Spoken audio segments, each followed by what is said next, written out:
Dear students, आज के इस आर्टिकल में हम बात करने वाले हैं पीजी मेडिकल एडमिशंस इन हरियाणा।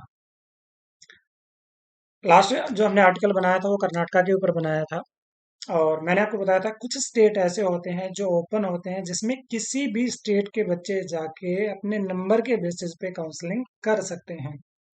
मैं आपको बता देता हूँ, आपका एग्जाम हो गया है, रिजल्ट 20 जून के अराउंड आ जाएगा। इसके बाद आप जिस भी स्टेट में एडमिशन लेना चाहते हैं, अगर वो ओपन स्टेट है तो वहाँ आपको अप्लाई करना पड़ेगा।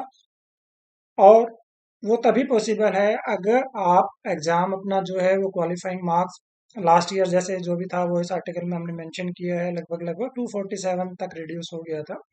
अगर आप उसको क्वालिफाई कर लेते हैं तो आप एलिजिबल हो जाते हैं जो भी ओपन स्टेट है उसमें काउंसलिंग करने के लिए।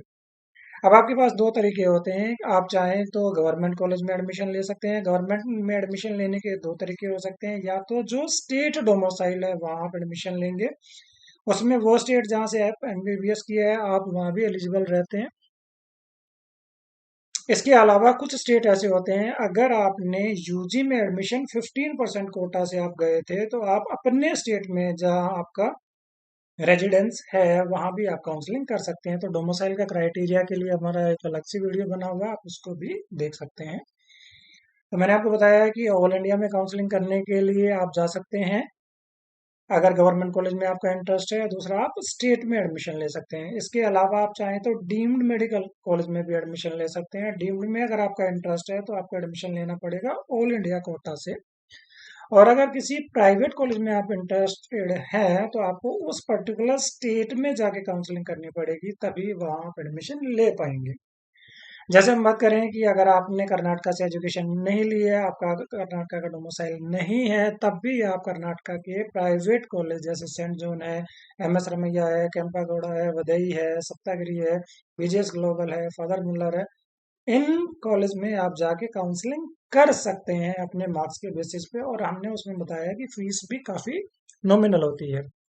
उसी कड़ी में अगर हम बात करें तो ऐसे और कौन कौन से स्टेट हैं जो ओपन है, जो दूसरे स्टेट के लोग स्टूडेंट्स को अलाउ करते हैं, उसमें हरियाणा का नाम आता है, यूपी का नाम आता है, उत्तराखंड का नाम आता है, वेस्ट बंगाल का आता है, बिहार का आता है। बहुत सारे स्टेट ऐसे होते हैं जो दूसरे स्टेट के, तेलंगाना का आता है, आंध्रा का आता है।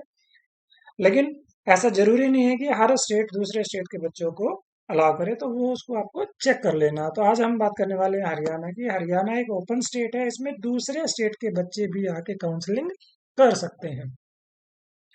हम आपको बता देते हैं कि हम किसी भी आर्टिकल को आपने सर्च करना है तो आपने गूगल पे जाना है। जैसे अगर मैंने गूगल पे लिखा पीजी मेडिकल एडमिशन हरियाणा 2022, क्योंकि अभी आप जो एडमिशन लेने वाले हैं 22 में लेने वाले हैं, तो आपने 22 डालना है उसमें। और उसमें हम सारी डिटेल आपको देंगे, लास्ट ईयर में कितनी कितनी कट ऑफ रही थी, क्या काउंसलिंग का प्रोसेस रहा था, वो सारी चीजें। आप जिस भी स्टेट में आप इंटरेस्टेड हैं, आप कर्नाटका लिख दीजिए, या हरियाणा लिख दीजिए, आप यूपी लिख दीजिए, उत्तराखंड लिख दीजिए, वेस्ट बंगाल, झारखंड, उड़ीसा, तेलंगाना, जिस भी स्टेट में आपका इंटरेस्ट है, पंजाब है, हिमाचल है। हिमाचल भी चाहे तो आप वहाँ भी एक प्राइवेट कॉलेज है, वहाँ भी आप चाहे तो काउंसलिंग कर सकते हैं। तो आपने ये डालना है, वो आर्टिकल यहाँ खुल जाएगा। मोस्ट प्रोबली हमारी साइट पहले या दूसरे नंबर पे खुलेगी। और उसके एंड में मैंने पहले भी आपको बताया, हम डालते हैं एफएक्यू। एफएक्यू में आपके ज्यादातर जो डाउट्स हैं वो क्लियर हो जाएंगे। आपका स्टाइफंड क्या रहता है, नंबर ऑफ सीट्स कितनी रहती है, कोई बॉन्ड तो नहीं है, कोई पेनल्टी तो नहीं है। वो सारे जो क्वेश्चन है वो ज्यादातर उनकी ऑफिशियल वेबसाइट का लिंक है, वो सारा हम वहाँ मेंशन करते हैं, तो उसको आपको जरूर देखना चाहिए। हम चलते हैं अपने आर्टिकल पर। जब हम आर्टिकल लिखते हैं, जैसे कि हमने आर्टिकल के स्टार्टिंग में लिखा है, इस आर्टिकल को एंड तक आपने पढ़ना है अगर आप जानना चाहते हैं कि यहाँ की जो एमडीएमएस में कितने नंबर ऑफ सीट्स हैं, फीस स्ट्रक्चर क्या रहता है, लास्ट ईयर की cut off category wise government college में और प्राइवेट मेडिकल कॉलेज में कितनी थी, और क्या की डेट्स हो सकती हैं टेंटेटिव।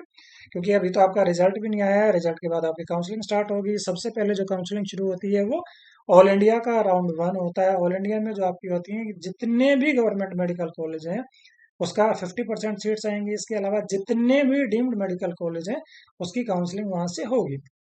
डीम्ड की बात से मेरे को याद आया, जिन बच्चों का स्कोर कम है, जिनको लगता है कि उन्होंने क्वालिफाई कर लिया और उनका सपना है किसी अच्छे डीम्ड मेडिकल कॉलेज का, तो हम चाहते हैं कि आप पहले से आप अपना होमवर्क करके रखिए, पहले से प्लानिंग करके रखिए, ताकि आपके ज़्यादा चांसेस रहें राउंड वन में ही एडमिशन मिलने के अच्छे कॉलेज में आपके बजट के हिसाब से। क्योंकि जैसे जैसे आप डिले करते रहते हैं और राउंड्स होते जाते हैं वैसे वैसे कंपटीशन बढ़ता जाता है। क्योंकि ऑल इंडिया के बाद स्टेट का राउंड वन हो जाएगा, उसके बाद फिर जिन बच्चों को एडमिशन नहीं मिलेगा तो वो सेकंड राउंड में वो बच्चे भी आ जाते हैं। और इसके अलावा मोपअप में तो कंपटीशन और भी बढ़ जाता है। तो अगर आपको लगता है कि आपके स्कोर के बेसिस पे अगर आपको कोई अच्छा डीम्ड कॉलेज आपके बजट में मिल रहा है तो हम आपको यही रिकमेंड करेंगे कि राउंड वन में ले लीजिए। कई बार क्या होता है कि स्टूडेंट्स एनआरआई कोटा का यूज करके भी जो भी बहुत अच्छे डीम्ड मेडिकल कॉलेज है जैसे कस्तूरबा मणिपाल है, अमृता है और जीएसएस है, एसडीयू कोलार है, आपका भुवनेश्वर में एसयूएम है।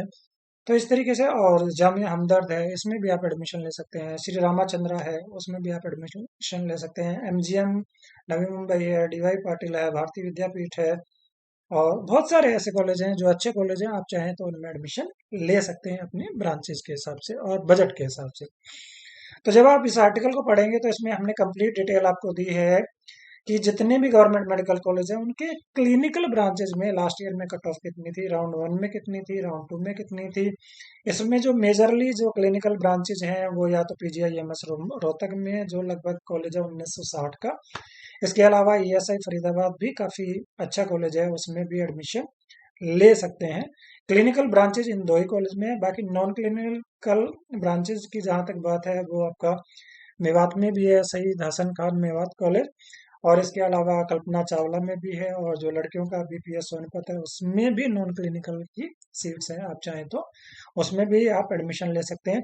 अच्छी बात यह है कि हमने यहाँ कैटेगरी वाइज आपको बताया कि आप जनरल कैटेगरी में आते हैं, आप किसी पर्टिकुलर बीसीए में आते हैं, बीसीबी में आते हैं, ईडब्ल्यूएस में आप आते हैं, एससी में आते हैं, एसटी में आते हैं, उसके हिसाब से लास्ट ईयर कितना स्कोर था उससे आपको एक आइडिया हो जाएगा कि इतने स्कोर पे लास्ट ईयर सीट मिली थी।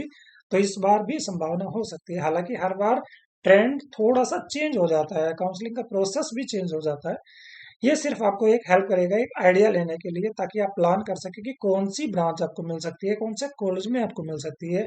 आपको हरियाणा में काउंसलिंग करनी है या इसके अलावा किसी और स्टेट में भी, जैसे कर्नाटका है, यूपी है, उत्तराखंड है, हिमाचल है, तेलंगाना है, आंध्रा है, बिहार है, वेस्ट बंगाल है, आपको कहाँ काउंसलिंग करनी है, या किसी डीम्ड मेडिकल कॉलेज के लिए जाना है, या आपका स्कोर अच्छा है तो आपको हरियाणा स्टेट के डोमिसाइल हैं तो हरियाणा से सीट लेनी है, या जो और भी अच्छे कॉलेज हैं जो दूसरे कॉलेज में। मैं आपको बताता हूँ, मेडिकल एक ऐसा फील्ड है जिसमें आपको ये नहीं देखना है कि मेरे घर के नज़दीक कौन सा कॉलेज है। कभी कभी कॉलेज क्या होता है कि रिसेंटली उसमें कुछ ब्रांचेस शुरू ही होती हैं, तो मैं समझता हूँ कि ऐसे कॉलेज में एडमिशन लेने की बजाय अगर आपका स्कोर अच्छा है तो आपको किसी दूसरे स्टेट में भी चले जाना चाहिए। इसी तरीके से अगर आप प्राइवेट की सीट देख रहे हैं तो प्राइवेट की सीट में भी आपने सिर्फ और सिर्फ फीस नहीं देखना, आपने ये भी देखना है कि वो कॉलेज है कैसा, उस कॉलेज में वो पर्टिकुलर ब्रांच जिसमें आप एडमिशन लेना चाहते हैं उसका फीडबैक कैसा है। टाइम आपके पास है, उस टाइम को यूटिलाइज करिए, फीडबैक लेने की कोशिश कीजिए। और अगर आप कहीं आसपास रहते हैं तो आप फिजिकली जाके विजिट भी कर सकते हैं, चेक भी कर सकते हैं। जो पुराने स्टूडेंट्स हैं, आपके सीनियर्स कुछ होंगे तो आप उनसे भी फीडबैक ले सकते हैं, किसी एक्सपर्ट की भी आप सलाह ले सकते हैं। ये हमने आर्टिकल में ये भी डाला है कि लास्ट ईयर कितने स्कोर पर कितनी लगभग रैंक थी, क्योंकि यहाँ जितनी भी कैलकुलेशन की गई है वो रैंक के बेसिस पे की गई है। तो आपको एक आइडिया होना चाहिए कि अगर मेरा स्कोर इतना है, हालांकि ये बिल्कुल भी ऐसा नहीं है कि जितना ये रैंक लास्ट ईयर था इस बार इतना रहेगा। ये आपको सिर्फ एक आइडिया देने के लिए है कि लास्ट ईयर इतने मार्क्स पर इतनी रैंक थी। फॉर एग्जांपल अगर 560 जिस बच्चे के नंबर थे तो उसका रैंक लगभग लगभग 7000 था। ये 6990 भी हो सकता है, 7010 भी हो सकता है, 7020 भी हो सकता है। इसी तरीके से हम बात करें 510 मार्क्स पर, ये थी लगभग 15,500। 450 जिसके नंबर थे उसकी रैंक थी लगभग 30,000। इसी तरीके से जिस बच्चे का स्कोर था लगभग 415, उसकी जो रैंक थी ऑल इंडिया की वो थी लगभग 40,500। तो जो भी स्टेट में आपका इंटरेस्ट है, जिस भी स्टेट में आप लेना चाहते हैं, आप ऑल इंडिया से लेना चाहते हैं तो उसके लिए भी हमारा आर्टिकल है। और उसमें भी हमने बताया गया है कि कौन कौन से अच्छे कॉलेज हैं, जो टॉप रैंकर हैं उन्होंने कौन कौन से कॉलेज को चूज किया था, कौन से ब्रांचेस को चूज किया था। तो उसके लिए भी हमारा आर्टिकल है, वो आर्टिकल पे हमारा वीडियो भी है। आप चाहें तो गूगल में आप चेक भी कर सकते हैं, टॉप 10 ब्रांचेस आफ्टर एमबीबीएस। तो इसमें मोस्ट प्रोबेबली पहले या दूसरे नंबर पे हमारी वेबसाइट खुल जाएगी, वहां से आप जाके कंप्लीट चेक कर सकते हैं कि ब्रांच वाइज कितनी कट ऑफ रहेगी थी और कितने मार्क्स कम से कम आपको लाने पड़ेंगे वहां एडमिशन लेने के लिए। तो हम इसमें ये पहले हमने जो क्लिनिकल ब्रांचेज है उसके बारे में आपको बताने की कोशिश की थी। अब हम कॉलेज वाइज आपको लिया है, क्योंकि मैंने बताया क्लिनिकल ब्रांचेज यहाँ दो ही कॉलेज में है। पीजीआईएमएस में जो ब्रांच वाइज कितनी कट ऑफ थी, यहाँ 2020 का भी हमने एक आइडिया दिया आपको और 2021 का भी एक आइडिया दिया है, तो यहाँ से आप चेक कर सकते हैं। इसी तरीके से एक कॉलेज यहाँ काफी पहले से चलता है, एसजीटी, उसमें जो क्लिनिकल ब्रांचेज है उसका भी हमने यहाँ कट ऑफ दिया है ब्रांच वाइज और कैटेगरी वाइज, तो उसको भी आप चेक कर सकते हैं। उससे एक आपको आइडिया मिल जाएगा कि कितने नंबर पर एडमिशन मिला था। यहाँ हरियाणा में एडमिशन अगर प्राइवेट कॉलेज में आप एडमिशन ले रहे हैं तो आपको फीस का जरूर ध्यान रखना है। एसजीटी की फीस कंपेरेटिवली थोड़ी हाई है, हालांकि कॉलेज भी पुराना है। जबकि लास्ट ईयर दो कॉलेज जो ऐड हुए उसमें क्लिनिकल ब्रांचेज भी ऐड हुई हैं, उसमें नाम आता है SG sorry NC medical college Panipat में और आदेश मेडिकल कॉलेज शाहबाद कुरुक्षेत्र में। तो आप चाहें तो वहाँ की फीस भी हम आपको यहाँ आर्टिकल में दिखाएंगे। वहाँ की हमने, क्योंकि लास्ट ईयर ही यहाँ सीट्स आई हैं, तो यहाँ राउंड वन में क्या कट ऑफ थी, राउंड टू में क्या कट ऑफ थी, राउंड थ्री में क्या कट ऑफ थी, वो हमने ब्रांच वाइज यहाँ दी है। आप उसको भी चेक कर सकते हैं। आप चाहें तो इसको ऑफिशियल वेबसाइट से भी देख सकते हैं। ऑफिशियल वेबसाइट जब इस आर्टिकल में के एंड में जाएंगे तो आपको, जैसे हमने बताया कि यहाँ का जो एफएक्यू है उसमें सब कुछ आपको मिलेगा। इसके अलावा कौन कौन से डॉक्यूमेंट्स आपको रिक्वायर्ड रहते हैं वो इसमें लिखा रहेगा, और क्या इसके लिए एलिजिबिलिटी क्राइटेरिया है वो इसमें रहेगा। लास्ट ईयर क्या क्वालिफाइंग मार्क्स था वो भी इसमें मेंशन किया गया है कि पहले कितना था, बाद में रिड्यूस होके कितना हुआ। और इसके अलावा जब लास्ट में आप जाएंगे, यहाँ फीस स्ट्रक्चर भी लिखा हुआ है कि कौन कौन से कॉलेज का क्या फीस स्ट्रक्चर रहता है। और जब आप लास्ट में जाएंगे तो ये आपका एफएक्यू है, इसमें ज़्यादातर चीज़ें आपको मिल जाएंगी कि बॉन्ड कितना रहता है, पेनल्टी कितनी रहती है, फीस कितनी रहती है, एनआरआई कोटा यहाँ के गवर्नमेंट कॉलेज में है कि नहीं है, प्राइवेट कॉलेज में है कि नहीं है, वो सारी डिटेल आपको यहाँ से मिल जाएगी। स्टाइफंड कितना मिलता है यहाँ के कॉलेज में वो भी आपको मिल जाएगा। अब हम चलते हैं इसकी ऑफिशियल वेबसाइट पे। मैं आपको ये बताने की कोशिश करूंगा कि कितने स्कोर पर कौन कौन से कॉलेज में लास्ट के जो राउंड में, जो सबसे लास्ट में जो राउंड हुआ, कितने स्कोर पर एडमिशन मिला।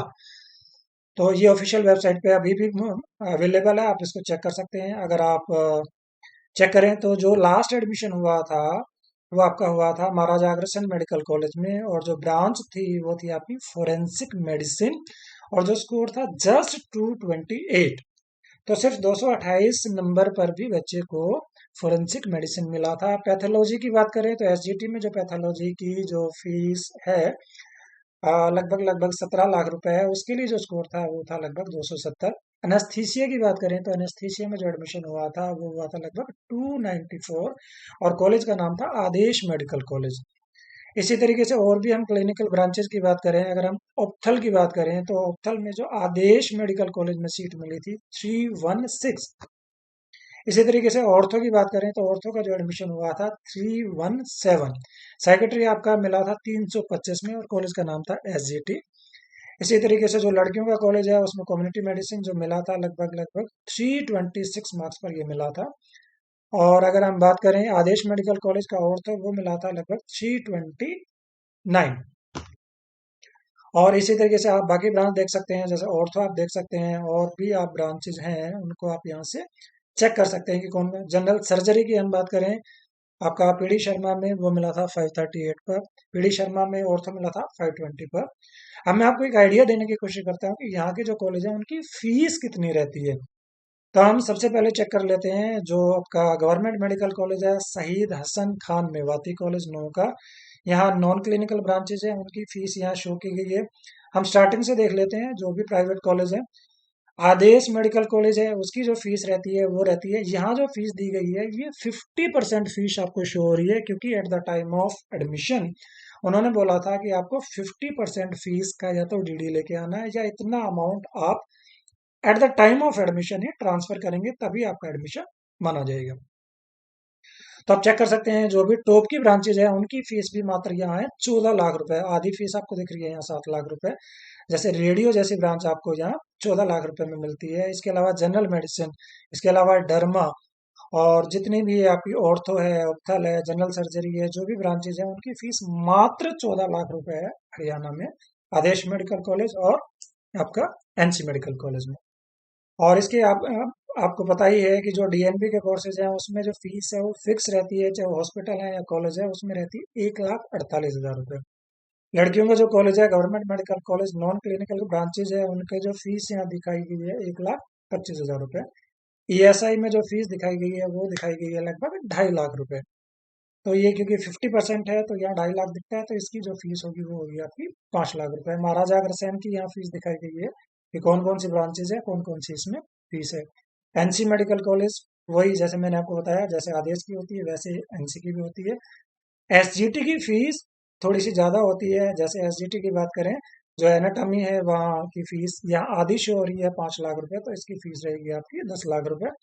एनेस्थीसिया की जो टोटल फीस रहेगी वो रहेगी 20 लाख रुपए। डर्मा की जो टोटल फीस रहेगी पर एनम वो रहेगी आपकी 36 लाख रुपए। जनरल मेडिसिन की बात रहे फीस रहेगी वो रहेगी आपकी 31 लाख रुपए। ऑब्स गैन 31 लाख रुपए। पेडिया आपकी रहेगी, पीडिया आपकी रहेगी 30 लाख रुपए। पैथोलॉजी आपकी 17 लाख रुपए। सेक्रेटरी आपकी 28 लाख रुपए। रेडियो डायग्नोसिस आपकी 38 लाख रुपए। और जनरल सर्जरी आपकी 28 लाख रुपए। ऑर्थो आपकी 30 लाख रुपए। तो ये और ऑप्थल है आपकी 28 लाख रुपए। तो इस तरीके से इस आर्टिकल में हमने आपको बताने की कोशिश की है कि कैसे आपने इस आर्टिकल पर जाना है। सिर्फ इसी आर्टिकल पे नहीं, जिस भी स्टेट में आप जाना चाहते हैं गूगल पर जाएंगे पीजी मेडिकल एडमिशन, उस स्टेट का नाम राजस्थान है, हरियाणा है, बिहार है, वेस्ट बंगाल है, तेलंगाना है, कर्नाटका है, केरला है, जिस भी स्टेट में आप जाना चाहते हैं उसको आप वहां से सर्च करेंगे। पहले या दूसरे नंबर पर हमारी वेबसाइट मिल जाएगी। कंप्लीट डिटेल स्टार्टिंग से लेकर लास्ट तक कौन कौन से मेडिकल कॉलेज हैं, कितनी उसमें सीट्स रहती है, क्या काउंसलिंग का प्रोसेस होता है, अ, जब आप ऑनलाइन काउंसलिंग करेंगे तो क्या क्या डॉक्यूमेंट आपको रिक्वायर्ड होंगे, उसका एलिजिबिलिटी क्राइटेरिया क्या रहता है, लास्ट ईयर का शेड्यूल कैसे था, ऑफिशियल वेबसाइट क्या रहती है, स्टाइफंड क्या रहता है, बॉन्ड क्या रहता है, पेनल्टी क्या रहती है। और जो सबसे इम्पोर्टेंट है कि लास्ट ईयर कैटेगरी वाइज और जो स्टेट के बच्चों के लिए कट ऑफ क्या थी और जो दूसरे स्टेट के बच्चे उनकी गवर्नमेंट और प्राइवेट में कट ऑफ कितनी थी। हम उम्मीद करते हैं कि ये वीडियो आपको पसंद आएगा और कहीं ना कहीं आपको एडमिशन में हेल्प करेगा। Thank you so much.